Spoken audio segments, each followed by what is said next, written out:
There's a quality the Scandinavians seem to have that the rest of the world quietly envies. And it isn't their income, or their winters, or their design. It's their calm, a steadiness, an unhurried ease, a sense of being at peace with life that shows up in how they live, how they work, how they rest, and how they carry themselves through a world that has most of us wound tight and running on empty. They consistently rank among the happiest and most content people on earth. And underneath that happiness is something quieter and deeper, a genuine, everyday calm that seems almost foreign to the anxious, overstretched pace of modern Western life. And here's the thing.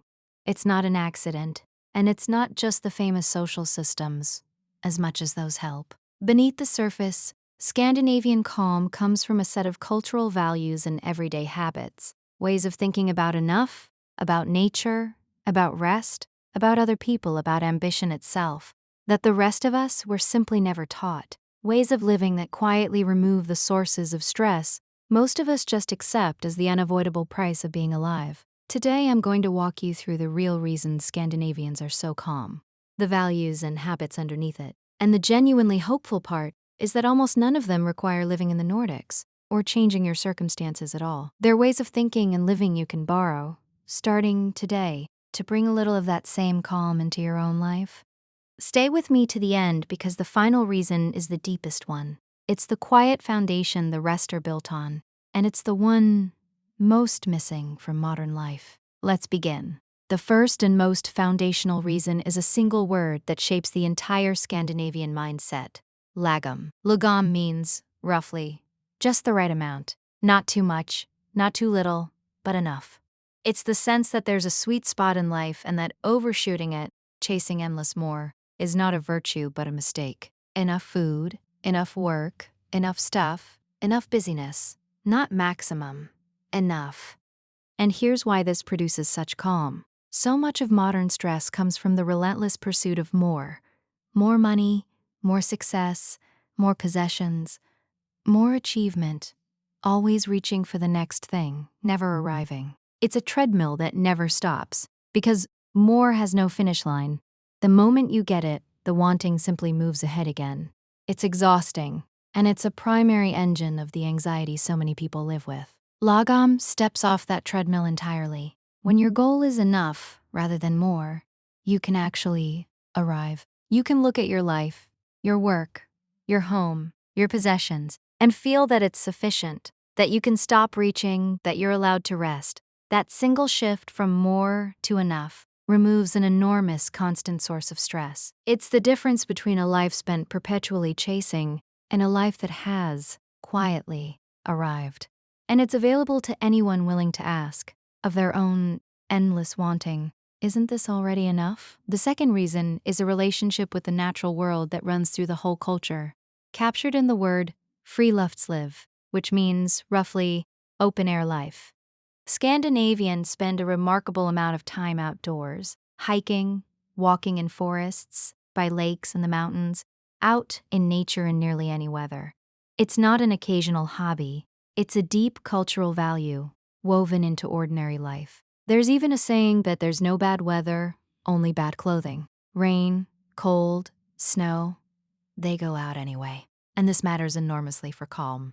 Because time in nature is one of the most genuinely restorative things a human being can do. Nature slows us down. It quiets the racing mind, lowers the constant background stress, pulls us out of our screens and our worries, and into something larger, simpler, and steadier. There's a reason a walk in the woods can settle you in a way that scrolling never will. The natural world operates at a pace our nervous systems recognize as safe. Much of modern life has severed this connection. Days spent entirely indoors in front of screens, disconnected from the natural world our bodies evolved in. Scandinavians never let that connection go. And their calm is partly the calm of people who regularly return to nature, who spend real time in the open air, who let the forest and the water and the sky do their quiet work on a frayed mind. And this one is available to almost anyone. You don't need a fjord. You need a park, a trail, a bit of green, and the willingness to go out in weather that isn't perfect. It's worth pausing on that no bad weather idea, because there's real wisdom in it beyond the practical. Most of us wait for perfect conditions before we go outside. We wait for the sun, the warmth, the free afternoon. And so we mostly stay in. The Scandinavian approach removes the excuse entirely. You dress for the weather, and you go. Which means they get the restorative benefit of nature year-round in every season, rather than only on the handful of perfect days. There's a small life lesson buried in it too. So much of what's good for us gets postponed while we wait for ideal conditions that rarely come. The people who actually get outside, get calm, get restored, are the ones who stopped waiting for perfect and simply went. The third reason is that Scandinavians have genuinely mastered rest. And one word captures it: hygge. Hug, the Danish concept that's become famous worldwide, is about coziness, warmth, and contentment. But at its heart, it's about presence and rest. Candles, warm light, a hot drink, good company. A blanket, a slow evening with nothing to prove and nowhere to be. It's the art of creating small pockets of deep, genuine comfort, and simply being present in them, fully, without guilt. And this is a skill most of the modern world has lost. We don't really rest anymore. Our downtime is spent scrolling, half working, distracted, stimulated, our minds still running even when our bodies are still. We feel guilty for resting, treat it as laziness, and so we never actually let go. The result is people who are perpetually tired but never truly rested, always on, never off. Hygge is the antidote: rest that is real, present, and unashamed. The Scandinavian evening spent cozy and content, fully in the moment, is genuine restoration. The nervous system actually powering down, the mind actually quieting. And crucially, it's rest without guilt. The culture treats this kind of cozy presence as a valued and normal part of life, not a lazy indulgence to be earned. Learning to rest like this, to create small warm pockets of genuine presence, and to allow yourself to fully inhabit them, is one of the most direct paths to the calm Scandinavians live in. You can light the candle, make the tea, put the phone away, and simply be tonight. And notice the without guilt part, because it may be the most important piece. Many of us technically rest. We sit down, we stop working, but we do it while feeling we shouldn't, while a nagging voice lists everything we're not getting done. That guilt poisons the rest. The body sits still, but the mind keeps running, so we never actually recover. Hygge removes the guilt by treating rest as legitimate, even sacred, a genuine part of a well-lived life rather than time stolen from productivity. When you give yourself full permission to rest without the guilt, the rest actually works. That single internal shift, deciding that rest is allowed, that you don't have to earn the right to a peaceful evening, is something you can grant yourself tonight, and it changes rest from a guilty pause into real restoration. The fourth reason is subtle but powerful, and it comes from a cultural code called janteloven. Janteloven, the law of Jante, is an unwritten social code that discourages boasting, showing off, and thinking you're better or more important than others. On the surface, it can sound restrictive, but it produces something quietly wonderful: a culture with far less of the constant, corrosive comparison and status competition that drives so much modern anxiety. Think about how much stress in modern life comes from comparison. Keeping up with the neighbors, measuring your success, your home, your possessions, your life against everyone else's. Especially now, against the endless highlight reels of other people's lives. It's an exhausting, anxious way to live, a race with no finish line, and it quietly poisons contentment because there's always someone with more. Janteloven softens all of this. In a culture that discourages showing off and status seeking, there's simply less pressure to compete, to prove yourself, to out-earn and out-own everyone around you. People feel freer to just be, without the constant weight of measuring up. And this is a real source of calm. The peace of not being in a permanent competition, of not having to prove your worth through what you own or achieve. You can borrow this too, by quietly stepping out of the comparison game, by noticing when you're measuring yourself against others, and choosing, instead, to simply live your own life at your own pace. A great deal of anxiety dissolves the moment you stop running that race. The fifth reason is one people rarely think about, but it may be one of the most powerful.